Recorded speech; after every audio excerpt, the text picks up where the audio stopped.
Hello, my name is Denecia. On this episode, we're going to talk to our guest, Ed Lantz of Vortex Immersion. Thank you for joining us, Ed. Thanks. So your background is aerospace engineering, and then you got into working for a planetarium, where you look at the stars and the planets. And now you're a leader in virtual reality. How did this all begin for you? Well, if we go way back, I was, as a teenager, I wrote a sci-fi story, a short story, about a performer in the future who projected his consciousness onto a large dome and took an entire audience on a journey through his own mind. And so that performer had to have perfected consciousness, that they could hold this vision of a journey and then move the audience through that journey without wavering. And if they wavered, the audience could get sick or confused or whatever. And so that actually stuck with me through engineering and through when I took the job in the planetarium. I remember the story. I'm like, oh my God, the dreams do come true, Right. You kind of knew, like you just knew from that childhood story that it was in your heart. It's almost like I was born to do this. Yeah, that's so cool. So cool. Well, you work with Nike and Nokia and even Xbox, just to name a few. Tell us a little bit more about the underlying purpose of your business. Sure. Well, when we founded the company in 2007, the idea was to raise money to put up arts and entertainment domes. Having worked in the planetarium space for many years and helped to pioneer the full dome systems, which is digital projection on planetarium domes and giant screen cinemas. That took off, and there's now over 1,600 of those theaters. But you're kind of constricted in that market with the programming. And I really had a bigger vision for the programming, so that's when I founded my own company. And we were raising money to put up permanent theaters in 2008. And that's when the market started to sag and found ourselves in kind of a tight spot. And we're like, well, we got to make money somehow. And what really took off was experiential marketing. And that is popping up these immersion domes for big brands. As you mentioned, IBM, and we've done 4 Nike domes. We've 4 Super Bowls, 2 Comic-Con domes, South by, like that. And creating experiences for, large audiences. So we put maybe 10,000 people through the dome over a period of a few days. Wow. Right. So basically the domes, it's like putting a headset on a large group of people. And I call it a tour bus through VR because it's very, you get a lot of the same sense of presence that you do with VR, but you don't have to wear a headset. And you also are in a room with other people, and it's a collective experience, more like a theater. So it's just a different format in its own right. I see it really as a fusion of cinema and theater, like a cine theater that's immersive. So you get this powerful immersive spectacle, maybe similar to a Cirque du Soleil show, but it's visual effects and baked into pixels. And maybe there's a stage and there's live performers commanding the experience. So in a sense, they're commanding your nervous system as an audience member. What are the things that the technology does these days? What are some really cool things that are able Sure. to? Well, there's great potential for the format. I mean, a lot of what we do right now is more akin to a push-button movie. And that's because our dome in LA is a test bed and experimental theater. But when we distribute shows to planetariums and science centers, we're constricted to the hardware that they have in place. So other things that we do in LA that you wouldn't see on a mass scale yet is Like for instance, we have Connect cameras on the stage, and performers who are dancing or controlling the imagery on the dome. Uh, we can hand out wands to the audience, and they can finger paint on the dome as like a group composition. Really how I see the dome in the future is the dome is really a portal into the metaverse. So it's a portal into worlds both real and virtual, maybe real time, where you have a spherical camera, at a watering hole in Africa or a NASCAR race or whatever, and that it's like a telepresence portal for a group of people, or maybe it's presence in a virtual world. For instance, like the concert that Marshmello did recently in Fortnite, where 11 million people showed up to see this performance in the metaverse. So we could have the live performer on the stage in a dome with a live audience looking out into a virtual world. But when you're at home, you put on a headset, and now you're actually entering the metaverse. And because of real-time volumetric scanning or mocap or whatever, you're able to see the talent in the metaverse as well as in the physical space. So this merging of real and virtual worlds is basically our business plan, and as well as bringing in artists, because now these are powerful experiences, and you're taking over people's nervous systems. You have to respect people's nervous systems. This is not like watching a TV that's a flickering light on your fovea.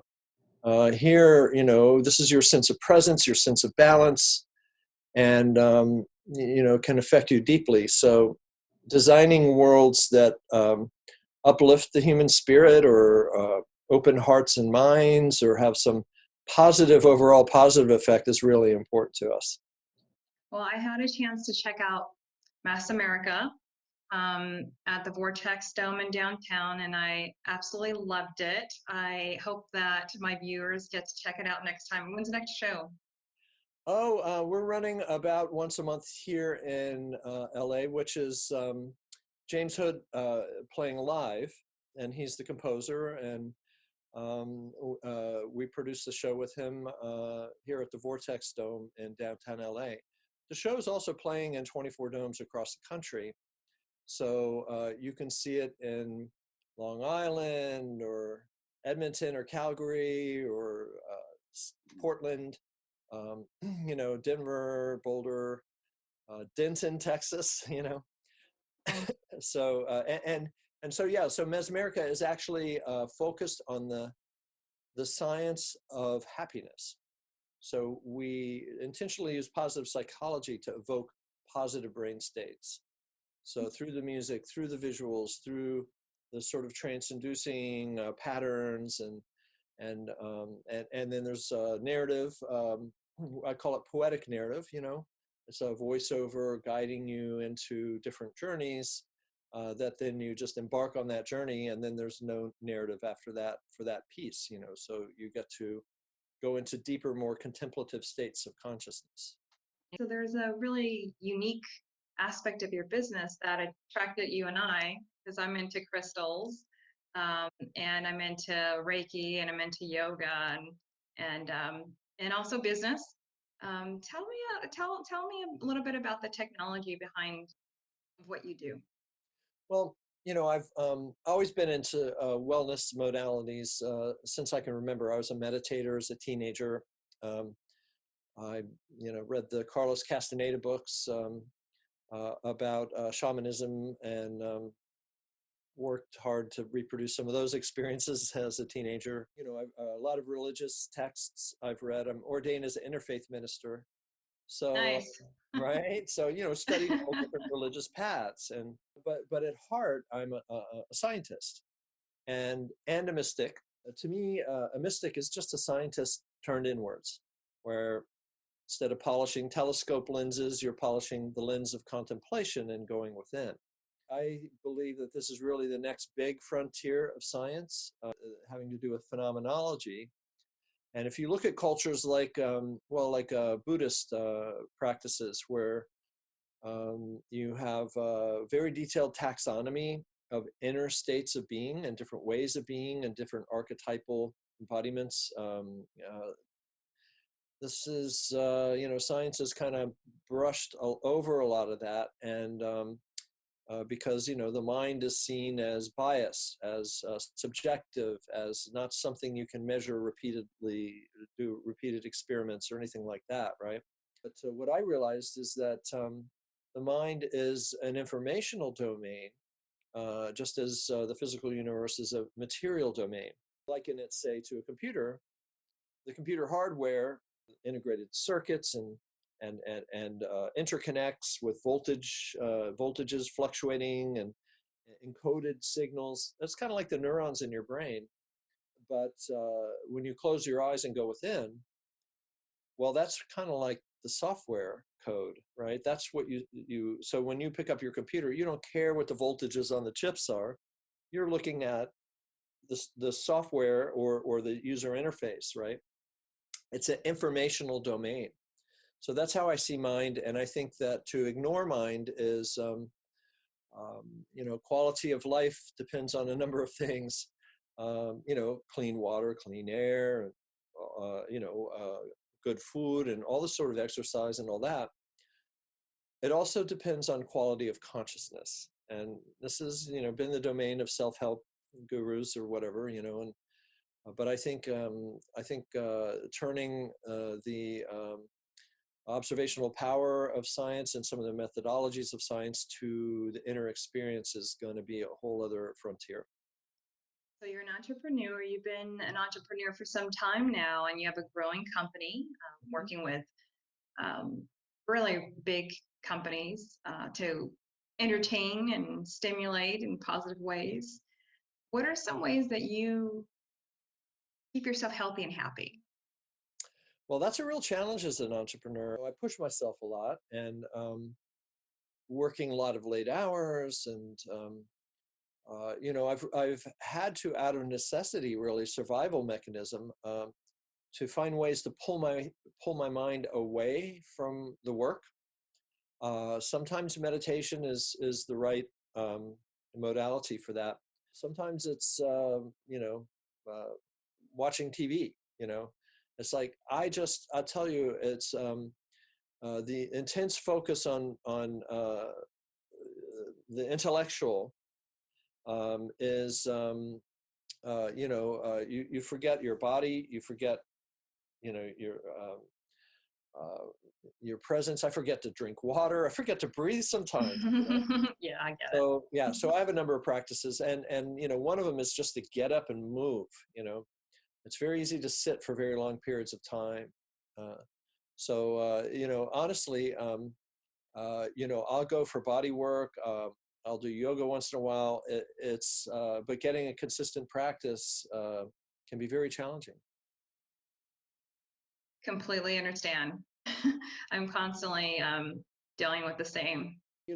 As simple as the body work I love because you have somebody working on your muscles and you realize how much tension is being held there. It's like, oh my God, I'm just like all stressed out. So, but it can also be challenging as an entrepreneur. You have ups and downs financially, and we're in a growth phase in the company now, which is shifting that. But there's a lot of healers out there, and there's a lot of stressed out business people out there. I think it would be awesome to find a better way to connect and to help one another out. Yeah, and I completely agree. And that's pretty much the purpose of the channel, is to connect the two worlds, because there's just a separation between the two. And I think a lot of it has to do with just not knowing the other side. Sometimes darkness or the unknown it creates fear. So so thanks for being with us with this journey. I really appreciate you connecting and sharing your story. You bet. So as an entrepreneur and someone who's been how long you've had your business for some time, how long has it been now? Oh goodness, I guess it's been 12 going on 13 years for Vortex. Prior to that, I launched a cable television network with Kate McCallum, who's also our creative VP of creative at Vortex. Oh, nice. And that was called Harmony Channel, believe it or not. And we launched on Comcast. So we went from 9 to 14 million homes over a period of a year. And I never got the investor we needed on that one. And it was costing 30 to 50K a month to keep on the air. But people were, the viewership was growing, people loved it. And, it was my first foray into entrepreneurialism. Amazing. Hopefully we'll see that on Netflix now that we can get sponsorship money. Well, we're bringing it to the domes. So yeah, that's true. Well, that's even better in person, right? It's a more powerful way to present content that has less narrative programming. People expect stories from a TV or a film, but when you have more of a simulator ride, really, it can be like an IMAX film. It doesn't need as much talk necessarily. And what are you and the company up to in 2020? Well, glad you asked. We are in the process of building out a network of immersive entertainment venues. These can range from a single dome theater up to a domeplex, which is a cluster of domes. The largest project we have right now in development is in Phoenix, Arizona, and that has a 2,500 seat central performing arts dome and several auxiliary domes for stand-up and multi-use events, as well as the dedicated cine theater. Right now we're distributing primarily to science centers and museums, which, we actually, in cooperation with James Hood and Mood Swings, his company, we actually come in and rent out the theater for the evening and put on our own shows, because they would never take our show. They don't know how to market it. They don't do entertainment. It's not in their charter. Whereas when we rent out the theater, we are creating our own programming, selling the tickets, doing the, marketing ourselves. As we move into our own venues, instead of a Friday night or a Saturday night shows, we're going to be able to do yoga in the morning and family entertainment in the day and entertainment in the early evening, and then maybe a dance party in the late evening or concerts or whatever. We're going to need a lot of content, which is another aspect of the company. We're a development studio. We produce original content, we co-produce with outside producers, and we license content, all the above. And one of the major focuses is what we call transformational media. So that is something that shifts people into a better place, essentially. Amazing. Well, thank you for doing what you do to make the world a better place, Ed. Oh, you bet. Yeah. And thank you for being part of the show. My pleasure. Yeah, absolutely. So if you like this and want some tips and tricks on business and wellness topics that keep you uplifted, inspired, and balanced, like us, subscribe to our channel. And if you might know of someone who would benefit from this, share us. They'd be happy you did. For all of our beautiful souls who are moving through the universe with grace and ease, thank you for joining us, and until the next time, be beautiful and be well.